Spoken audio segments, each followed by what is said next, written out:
filmez și eu. Da, o să-ți dea nana jos să filmezi și tu când ajungem la lac, la Walton Park. Unde sunt rătăștele multe.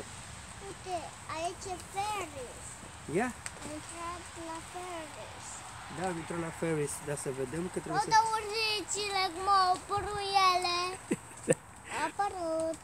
O să intrăm, o să fie un indicator. Ion, unde să arate că despre Ferris Road. Ai văzut urzicile?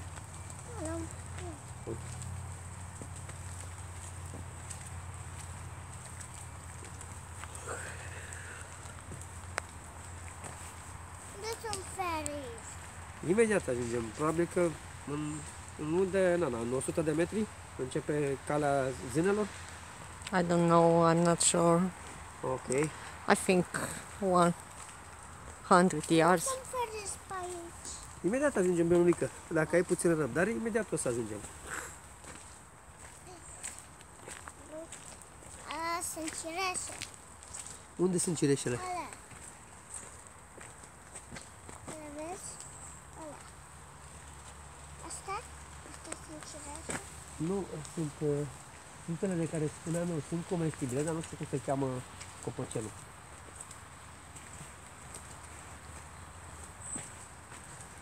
Astea sunt cireșe. Astea sunt cireșe. S-au copt? Nu, încă nu s-au copt. De ce încă nu s-au copt? Păi sunt puțin gălbâi, nu vezi? Că nu s-au copt toate. Cireșele alea nu s-au copt, dar sunt multe coapte. Alea nu, acelea nu s-au copt.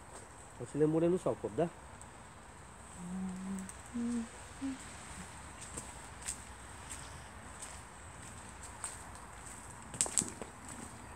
Vreau să filmez și eu, nani.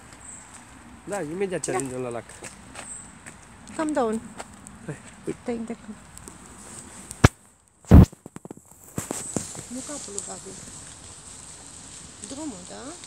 Uite, au început poveștile. Dă-te jos și filmează, că uite, au început zânele. Nu vreau să filmez aici.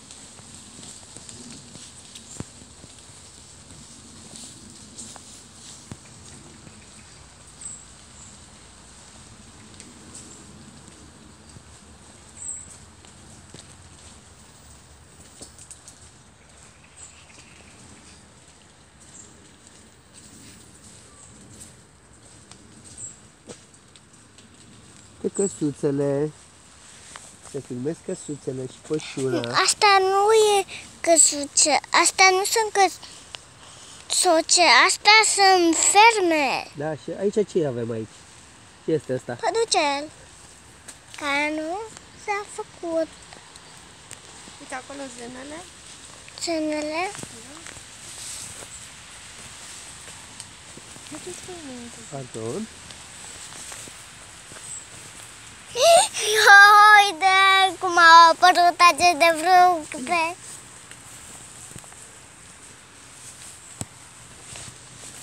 Te filmez. Îți place să filmezi, Benulică? Da, mie îmi place. Bravo. Și îți place și natura? Da, îmi place și natura. Ce îți place cel mai mult în natură? Îmi place cel mai mult păsărelele. Îți plac păsările cel mai mult, da? Da. Acum sunt mai liniștite pentru că plouă și chiripesc mai puțin. Ce mai? Sau de ploaie. În copăcei.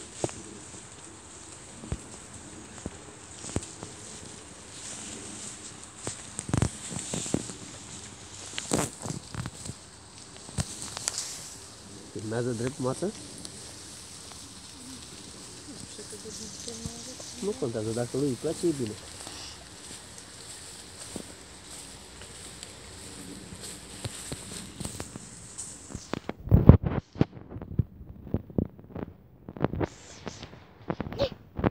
Mierla. Vreau să o filmez. A Dar fugit? de ce a fugit? S-a speriat de noi. De ce? Pentru că nu știu ce intenții avem, dacă suntem oameni buni sau suntem oameni răi și atunci ea se apără. Sare în copaci? Doar în copăcei, da? De ce nu putem să ajungem noi în copaci? Putem să ajungem în copaci, dar ăștia sunt foarte drepți și alunecoși. De ce sunt foarte alunecoți? Ce trebuie să avem crengi din acesta de care să te susții cu mâinile și cu picioarele, știi? Ca să poți să te cațeri. Ne apropiem de drumul zânelor. De cărarea zânelor. Da, aici e bolta, Nana. Ce? Trecem pe sub boltă să filmezi bolta, da? Ce boște? Bolta, Arată-i tu, unde Gabi, intrăm uite exact. ciupercuțele, Nana, filmează ghebele. Nu sunt ghebe moarte. Da, ce sunt? Nu sunt ghebe. Ghebele sunt mult mai mari. Să arăt în cealaltă Filmează-le pădure. jos acolo, Nana, dacă o să stai la Gabi, nu se le filmează în pădure. Da, da, uite. Și acum intrăm pe cărarea zânelor. Am văzut cum au crescut acolo. Datorită apei și soarelui. Filma și birdwatching și waterworks. Ia, filmează tot ce vrei. Așa, deci Uite, intrăm. waterworks și birdwatching. Ia să vedem ce scrie aici. Welcome to the Fairy Door Trail. Așa.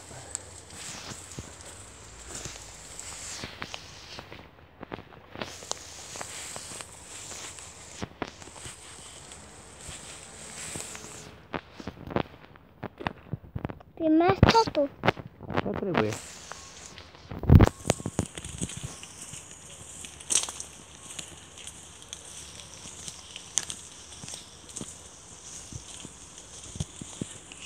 Căsuțele de păsărele? Da, astea sunt... Nu, astea sunt pentru bufnice. Da? Da? Așa și zicea mama mea că sunt pentru bufnice. Da? Da. Ce-o fi? Cred că pe aici sunt și ladybugs. Și pe aici sunt și ladybugs? Da, trebuie să ne uităm după ele, dar s-ar putea pe ploaia asta să fie foarte greu să le vedem. Pe ploicica asta. Uite, Gabi, sicamor. Ia! Ia, curioasă. Urzici. O zi, da? Le filmez. Exact. Că mai văd o urzică, o filmez.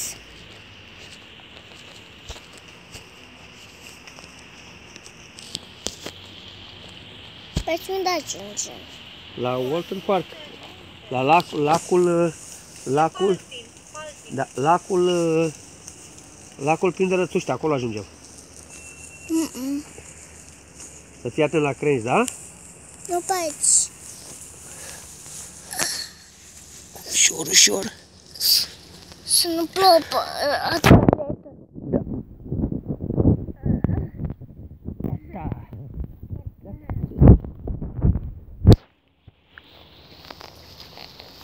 Da, uite câte tufișuri de mure. Da,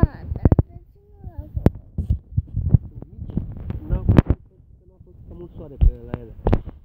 de ce? E o zonă puțin mai împădurită acolo și apătut soarele mai greu.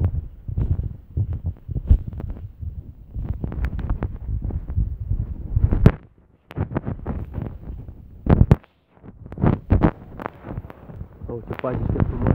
Da, filmez pe asta. Da? Filmez tot. Filmezi totul, da? Hazel, uite alun. Ăsta e alun. Gălnică. Hazel. Alun sălbatic. Acum să filmăm panoul, indicatorul.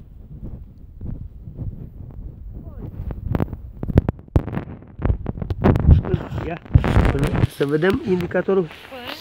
Să vedem indicatorul ce ne spune aici. Walton Park.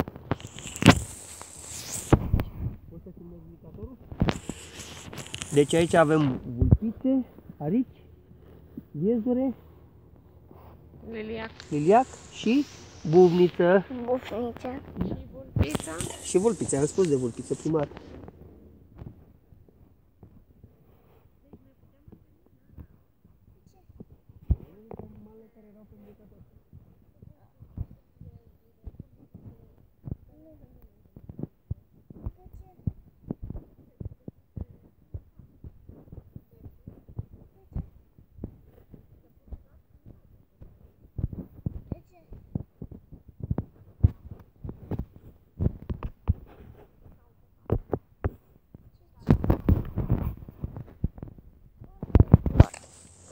copac.